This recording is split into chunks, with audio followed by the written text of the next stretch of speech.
We often talk about peace agreements as these grand blueprints, detailed instructions for building a nation, all printed on fancy paper and signed in some distant capital. Mm, But what happens when that blueprint meets the messy, frustrating, and often brutal reality on the ground? right. And what if the very architects of that plan are the reason the whole foundation is crumbling? That is precisely the critical friction we're diving into today. Yeah. Our focus is the complex and, let's be honest, often failed peace process in South Sudan. Okay. Specifically, we're comparing the meticulous detail of the 2018 Revitalized Agreement, we'll just call it ARCSS, with the really stark findings of the national dialogue that came after. And the relentless violence that just keeps getting reported from the conflict zones. Exactly. So for this deep dive, we're looking at the sources you provided, the Mm. core peace documents, the monitoring reports, and I think most importantly, that direct civilian feedback. Yeah, that's key. We want to understand not just what was agreed in a place like Addis Ababa, but why peace has struggled so profoundly to take root and, what the people themselves were demanding. So to set the stage, the RARCSS was signed back in September 2018. This was all under the oversight of the Intergovernmental Authority on Development, or IGD. Right.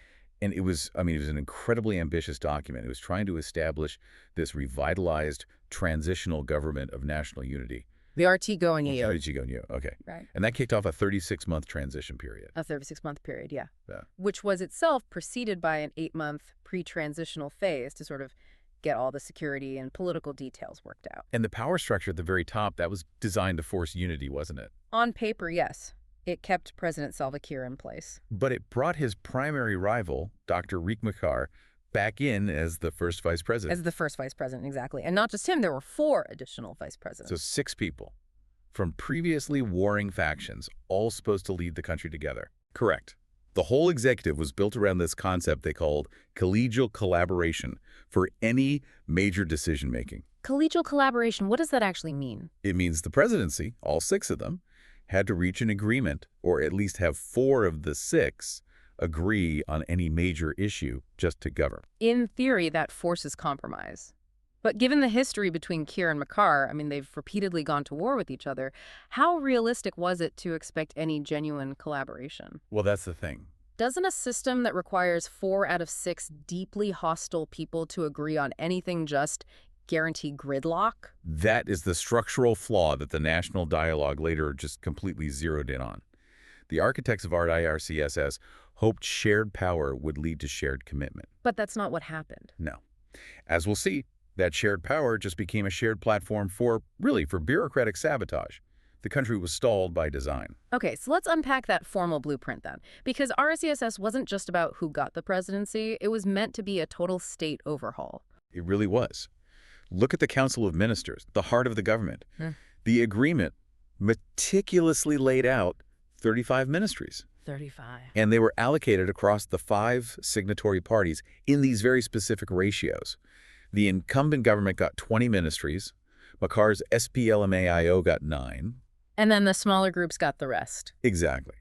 SSOA got 3, the former detainees got 2, and the other political parties got 1.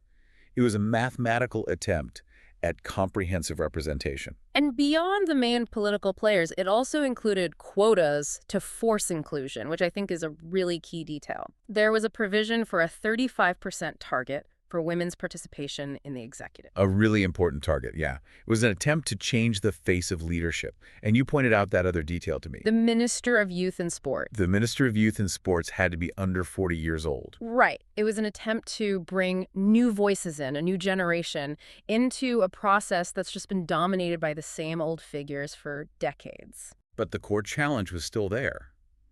Could these fractured political parties actually staff these ministries and then, work together? And then Chapter 2, that tackled security, the most immediate thing, right? The absolute top priority. The mandate was a permanent ceasefire, effective way back in July 2018. And then this process of cantonment. Explain what cantonment actually meant in practice for our listeners. Cantonment meant assembling all the armed forces from all the different factions into these accessible areas, importantly, away from civilians. Okay, so get them all in one place. The goal was to screen them, verify their numbers, and then ultimately unify them into a single, apolitical national army and police force. And who was watching all this? That was the job of the CTS-AMVM, the Ceasefire Transitional Security Arrangement Monitoring and Verification Mechanism, a crucial monitoring body set up by the agreement itself. Then you get to the long-term vision, constitutional and economic reform. Right.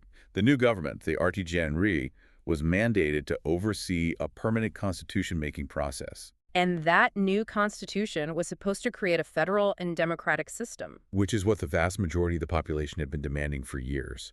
And Chapter 4 was just as radical, targeting the financial rock. Okay, the money.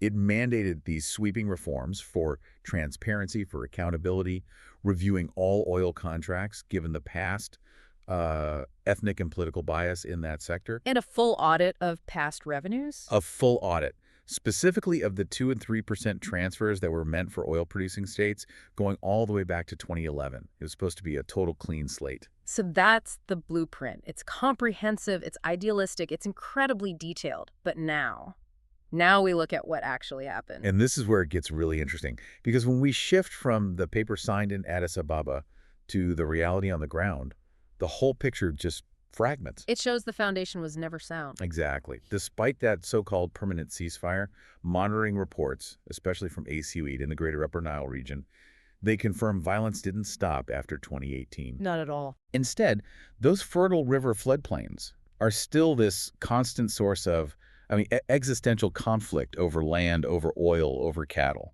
These are the issues that mobilize people along ethnic lines, regardless of what agreement was signed. We see these clear instances of localized conflict driven by deeper issues, what some of our sources call demographic engineering or land grabbing. Like the fighting between Padang Dinka forces and the Shilluk and Nuer along the White Nile. Right. And this isn't just national politics trickling down. This is a raw, localized contest for resource control that just actively undermines the whole idea of a shared nation. And the conflict goes everywhere. It proves the security mechanisms totally failed to protect people. I mean, look at the horrific violence inside the UNMIS Malakal Protection of Civilians site in June 2023. It's unbelievable. These are people who fled to these sites for safety. And yet a dispute over a water well escalates, and 20 people are killed. Nor IDPs burned shelters, mobilized, and just went right back to the White Army militia.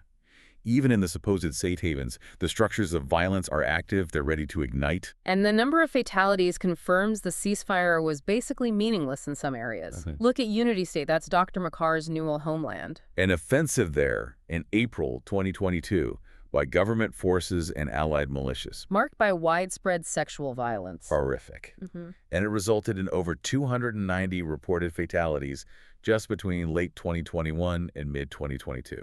Years after the ARCSS was signed, that level of systemic violence just shows that the security arrangements, the cantonment, the monitors, they were just unable to enforce the peace. And this is exactly what catalyzed the national dialogue process. It was a civilian response to this widespread dysfunction. So they consulted across the country and put together a report on what went wrong. And their primary finding was, well, it was brutal.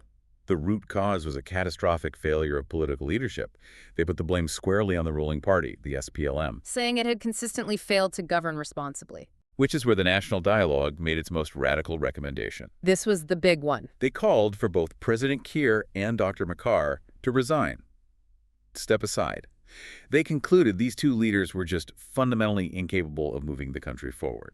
And that call was totally justified by their findings on grand correction, wasn't it? Absolutely. They lay out these staggering figures. Over $20 billion in oil revenue earned between 2005 and 2011. 20 billion. Reportedly wasted and squandered. That's money that should have built the entire country. Schools, hospitals, roads, gone. And it didn't stop there. They brought up that story from 2013 where the president sent out 75 letters to officials, requesting the return of an allegedly stolen $4 billion. But here's the kicker. None of the money was returned, and virtually no one was investigated. Total impunity. Which is why South Sudan ended up ranked the second most corrupt country in the world in 2019. Exactly. And that statistic, combined with the $20 billion figure, it completely justifies the dialogue's despair. They concluded the core problem is this vicious cycle of deadlock. The irreconcilable political differences and personal hatred between Kiir and Makar. Right. When they're together in the government, it stalls. because that collegial collaboration is a fantasy. When they're apart, they mobilize their forces and fight. The nation is stuck, dependent on two people who just cannot coexist peacefully. Which brings us directly to Chapter 5 of the RARCSS, the Promise of Justice, designed precisely to dismantle this culture of impunity that the national dialogue highlighted. Okay, so let's unpack this mandate for transitional justice. It created some powerful institutions, on paper at least. 3 specific mechanisms were mandated: the Commission for Truth, Reconciliation, and Healing, or CTRH, The Compensation and Reparation Authority, the CRA. and the heavy hitter, the Hybrid Court for South Sudan, the HCSS. The hybrid court, that's the most important one here.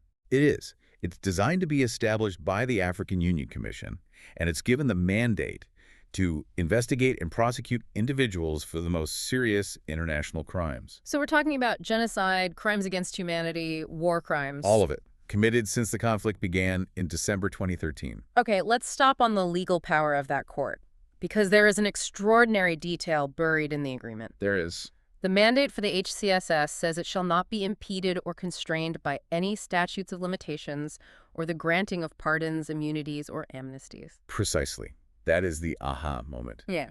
It means the court's mandate basically supersedes any political convenience. It can prosecute anyone, even if the sitting president tries to grant them a pardon. And it says no one is exempt because of their official capacity, right, or because they were following orders. It's an extraordinary check on political power, isn't it? It's a direct challenge to the very same political leadership that signed the agreement.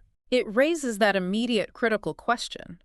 How can the current administration, the one the National Dialogue accused of enabling all this, how can they implement a court designed specifically to hold them accountable? That tension is the central paradox of the whole agreement.